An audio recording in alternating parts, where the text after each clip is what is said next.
when people launch projects, a lot of times they ask about how do you do PR. But for artists today, it's not traditional PR, but social media PR that you really should be focused on. How do we know? We have a lot of artists really launch their careers, their projects doing effective PR campaigns that have resulted in charting on Billboard, viral songs, and successful projects all together. So in this video, we're gonna break down just a quick little checklist of some things that you can think of to get outside when it's time to come on out from the studio. This is your ultimate guide to get outside. Checklist point number one. A lot of y'all might be aware of this particular tactic, but it's worth noting because we find it to be effective still to this day, and that is a mic drop performance. This is when you get on the rap radars, the For Shooters Only. There's many platforms like this, but it's not about you doing it on your platform to potentially go viral. You could do that if you want, but it's more about getting on other platforms just to show your fans that you're in different places. So yes, you might have a potentially viral performance on those other pages, but also you can take that piece of content and move it around and seed it on different pages yourself.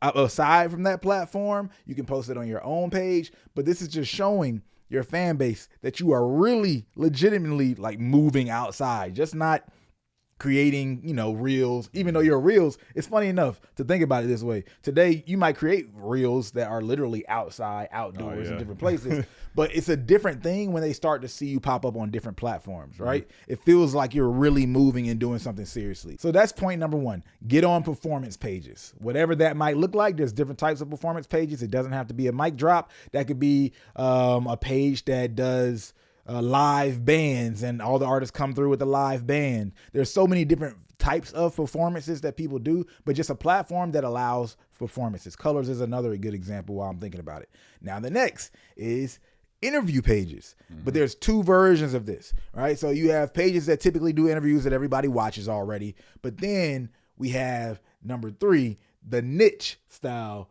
of interview pages that might not actually ever do interviews, but you can pitch yourself for an interview.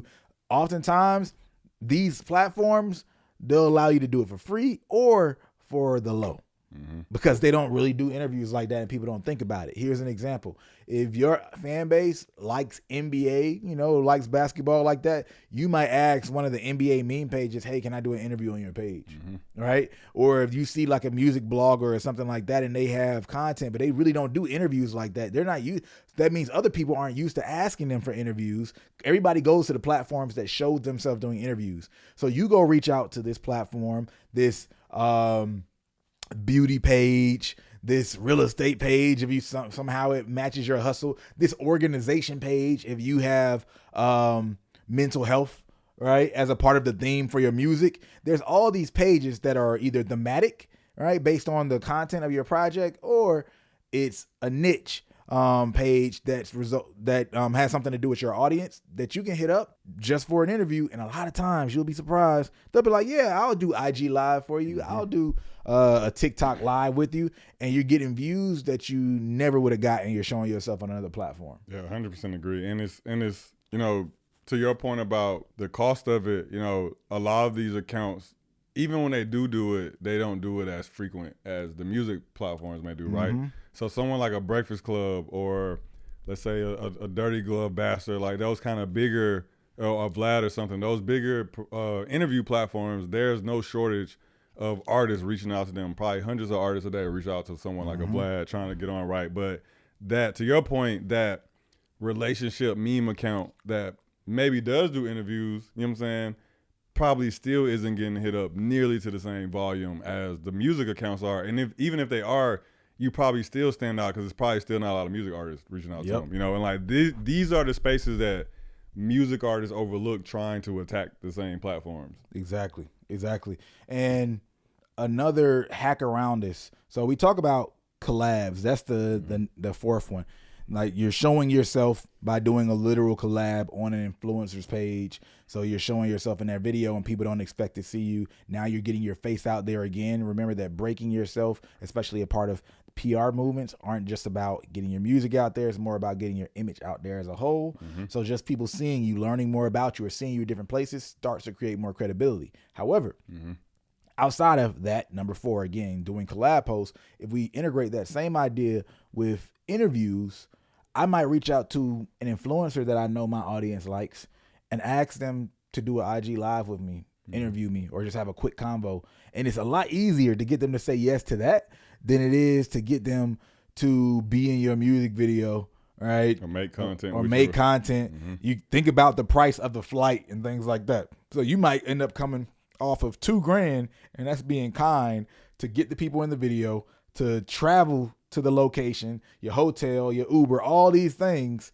And now but you'll think about, oh man, if I did a live or some other type of content online, I was like, man, it seems like $1,500 or $1,000 is a lot for that. It's like, no, you're actually saving money and you still get their involvement. They'll be more likely to say yes. Because the reality is when you start getting people in your videos or asking for collabs, especially if you don't have a relationship, ends up, it could easily be $5,000, right? Yeah, and we're talking about for some of the smaller, lesser knowns, once you involve that level of collaboration. So just a quick, hey, yo, would y'all interview me or do a quick live with me for $500 and let them respond back with $700 or $1,000? You'll be surprised, and you end up still getting this footage that you can show of y'all having a conversation together. Mm-hmm. You can then see that, you just need to figure out how you want to guide the conversation or how you want to approach that live collaboration that y'all do. And you can even figure out how to make that a part of their brand, something that makes sense for them too, where you're almost hosting something, right? Or you might be leading it almost as if it's an interview and you're asking them stuff so they don't have to think too much, might make it cheaper for you. But at the same time, the way you're asking these questions that kind of egg them on for an interview still allows you to just look like you're having a legit conversation with them. Yeah. Right? And I think too, it gives the artist a chance to be more well-rounded. Like, you'll hear artists all the time complain about not being able to get off something else they're interested in. Hey, I make rap, but I also care about fitness. Nobody cares about hearing me talk about fitness. And it's like, well, that's because you keep trying to bring the fitness conversation to a music platform. You know what I'm saying? Yeah. Go to a fitness platform, find a fitness influencer, find a fitness meme account, you know what I'm saying, a workout tips page or something. And to Sean's point, come on here and interview me about, how I maintain my fitness while I'm on the road for tour, right? Tie it back to your music brand. Or, hey, Paige, let's do a collaborative series of short workout videos that any rapper could do to get in shape or something like that. Stuff like that is going to allow you to reach spaces that your music content would never reach. You know what I'm saying? And it's going to allow you to reach spaces that if you had tried to get there through the music portals will be a lot harder and a lot more of an uphill battle to get to. Yep. And now you're starting to hit on these two things. You're getting the variety of content and looks. Mm-hmm. They're seeing you on these different platforms. And if you look at bigger artists or just celebrities, right, you'll see them on a variety of platforms. Mm-hmm. Oh, I'll pop up. It's time for me to be on a music platform and get interviewed a little bit more music centric, but then I'm on a game show and then I'm on again, just some self-help vibe. I'm everywhere, right? I'm everywhere. Look at a Will Smith when Bad Boys comes out, that type of movie, and all the different platforms. You want to look at the same concept, but then how do I take this down the spectrum to smaller pages? But look at the variety and different looks and versions of himself you get to see because of the type of platforms they're on. So you get the variety, but then you also get the omnipresence of, hey, I'm everywhere. Mm-hmm. And it's funny, I'm everywhere works two ways. One, I literally see you everywhere because I'm on this platform, and I'm seeing you pop up. I see you on this interview. But then also, I'm everywhere works I'm just following you, but you keep posting that you were here, that you were there, Oh, snap, man. Ja'Cory got some motion. He's doing it, bro. Right? He's everywhere, even though I'm only looking at it from one platform, and you just showed 4 places within 2 weeks. It feels like, oh, yeah, he must be doing something. Yeah. Right? And that's the whole point. You want to make your fans feel like you're outside. I say this all the time when I talk about this age where we really do want to take fans there. We want to, get their emails, get their phone numbers, have this direct communication, but you still need to keep outside motion because that's what makes the private communication valuable. If you just get rid of all of your visibility on these platforms on the outside that they discovered you on, you start to lose value. Unfortunately, I know a lot of y'all don't want to hear that, but they still need to see you and get those touch points, right? To still know that you're real, you're relatable, and you're moving in the world that I'm moving in. And now we get to do something in secret. Yeah, I think too. And I think it's gonna be hard to hear for artists, but I think too it comes down to believability, right? So what I always tell clients is that think about the average music fan and what their music experience is like, right? If we can assume, let's just say the average music fan, 23-year-old guy or girl in college, you know, some type of young working adult that likes music, probably at least 60 to 80% of their music taste is going to be from mainstream artists. You know what I'm saying? It's when artists, when you guys think about people combing through the SoundClouds and the YouTube channels and the playlists looking for dope, small artists, those tend to be music files, other artists, and music industry people who are like that. The average music consumer is not that person, right? So the average music consumer tends to pay attention to big artists. So think about their experience as a fan. All the artists I watch do this. They all go do stuff when it's time to promote something. All the artists I watch have a certain quality about themselves or a certain taste in the things that they put out. So now when I see you know, random small artists not doing those things, I think even if the fans can articulate it, I think if you ask the average fan to put it into words, they couldn't say it.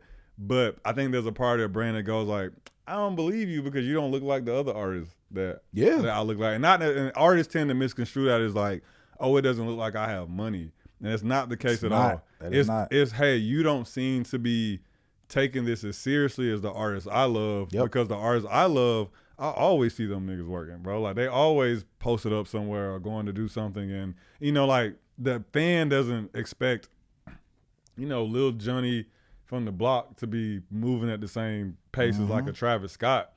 But some motion is better than no motion. And a huge part of this game is perception. You know what I'm saying? So like 100%. Even a little bit of motion can create a big perception in somebody's head that could completely change the way they view you as an artist and treat you. It just looks more professional. Y'all have to think about it. If I'm a fan and you're telling me you're an artist and you just say that you're an artist, why do I believe that you're an artist? But if I'm a fan and I see a piece of content of you performing on stage somewhere, oh, okay, he's really doing this. If you tell me that you're an artist and I see Ja'Cory interviewing you, I never heard of this Ja'Cory dude. This dude Ja'Cory could be your cousin just sitting down interviewing you, and I have no idea. But from my perception, I just know that somebody thought this dude was important enough to ask him questions and sit down with him. So my perception, again, looks like, oh, he's validated. He's more serious. So again, like Corey said, it's not about, oh yeah, is the platform big or how much money does this person have? But even on your level, right, does this person have interviews, right? Or where they get to share their perspective? Does somebody feel like it makes sense to talk to them? Has this person ever performed in front of a crowd? I'm not saying that fans will completely, like, let me see, abandon you if they don't see those things, but they, for certain, give you more credibility and know that you're more serious if they see those things. And last but not least, because of that, they can invest themselves deeper in you because they trust you to be here tomorrow. Why would I invest my level of fandom in somebody who's not going to be here tomorrow? That's setting myself up for a bad relationship breakup. Yeah, but being a fan ain't cheap. It's not cheap. From the money, but from the time investment, whether I want to be on your list and am I going to go through all your stuff and you're going to be gone next year? Yeah. Right? It's like, or you're going to be gone in a couple of months. It's just going to be one viral video. That's why people need to see you multiple times. They also need to know that you're serious about this. And again, those other things show there's a signal of, hey, you're on the journey. And now I'm comfortable because I can see they're serious. Now let's see where this goes. I'm setting myself up to say I was one of the early ones. That's what you want to give your fans the ability to do. Yeah, 100% agree. 100% agree. This is yet another episode of No Labels Necessary. I'm Brandman Sean. And I'm Corey. And we out. Peace. Appreciate you for watching. If you like content like this, you'll love seeing our marketing strategies that we've used as an agency to blow artists up. I'm talking about literally billions of streams and tens of billions of views on social media, not to mention now millions of dollars made for indie artists at foreverfanacademy.com/NLN. because Forever Fan has now sponsored us providing free courses, hopping on calls with artists, giving marketing advice, and bringing in some of our industry homies to share game that you'll never see just floating out there on social media. I'm talking about campaigns we're working in real time, and even greater, one of the primary tools we use to have so many of our clients successfully build their independent fan base. That's Forever Fan. So check us out at foreverfanacademy.com/NLN and get free access to check it all out.